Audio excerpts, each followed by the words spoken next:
La historia de el experimento ruso del sueño. Investigadores rusos en la década de los 40 hicieron un experimento utilizando a 5 prisioneros políticos que eran considerados enemigos del Estado.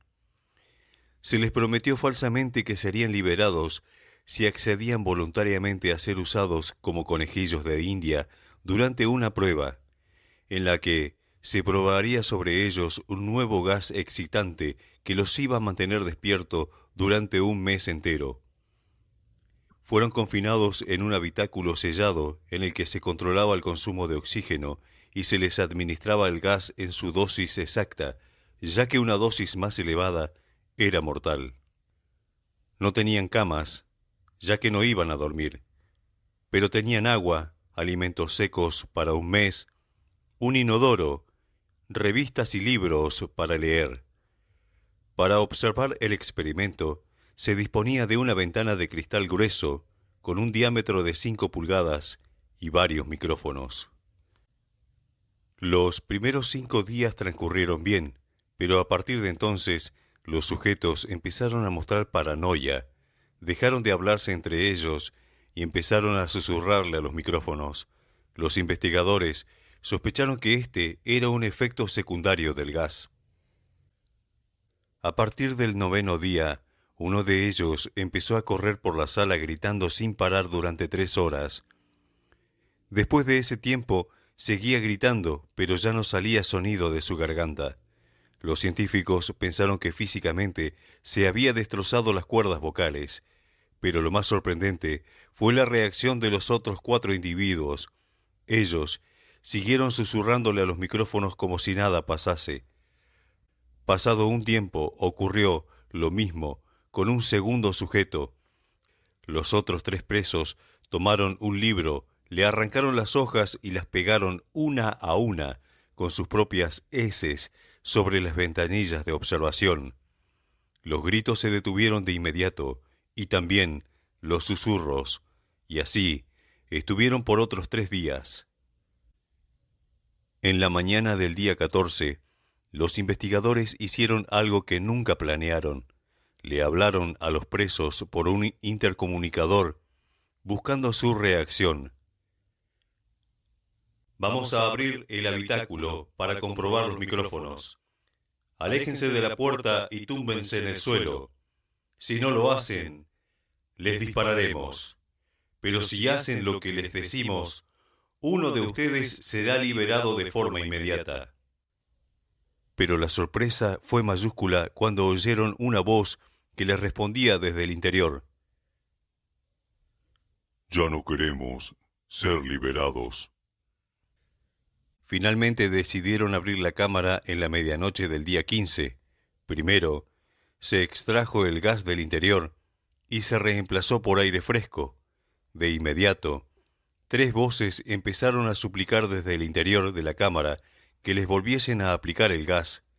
Cuando los militares entraron y vieron el panorama, empezaron a gritar más fuerte, más que en su 4.º día.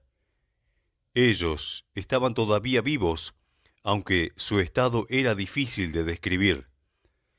Las raciones de comida a partir del 6.º día estaban intactas.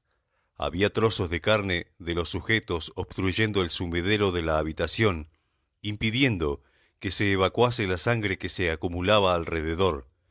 Los 4 supervivientes tenían grandes porciones de carne arrancada. Los huesos de sus dedos estaban expuestos y la manera en la que tenían las heridas indicaba que ellos mismos se habían arrancado la piel con sus propias manos. Se habían abierto el abdomen, quedando a la vista los intestinos, que salían de la cavidad, estaban sobre el suelo, a su lado. Podía verse que estaban digiriendo algo, su propia carne. Los militares eran soldados de operaciones especiales, pero rehusaron volver a entrar a recoger a los presos. Ellos, mientras seguían rogando que les volviesen a suministrar el gas. Finalmente convencieron a los militares y entraron a sacar a los 4 supervivientes. Todos ellos ofrecieron resistencia. Uno de ellos, que luchaba contra los médicos y militares, recibió una dosis de morfina 10 veces superior a la dosis normal de un adulto, y aún así no consiguieron sedarlo. Murió desangrado. El que se encontraba en peores condiciones de los tres que quedaban fue ingresado en una sala de operaciones, mientras que le devolvían sus intestinos a la cavidad abdominal. Comprobaron que era insensible a la anestesia. Fue operado despierto mientras que forcejeaba con tal fuerza que arrancó las correas de cuero que lo sujetaban de las muñecas.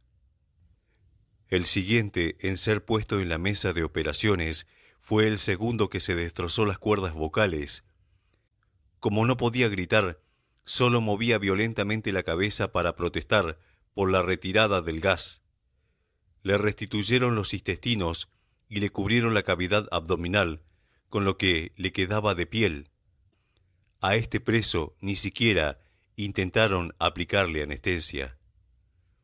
Los investigadores se preguntaban por qué deseaban que les volviesen a proporcionar el gas. Uno de los presos le respondió: Tengo que permanecer despierto. Así que tomaron a los tres supervivientes y los devolvieron a la sala de experimentación, atados a las camillas, mientras que se les realizaba un electroencefalograma. Todos ellos dejaron de luchar cuando volvieron a notar el gas.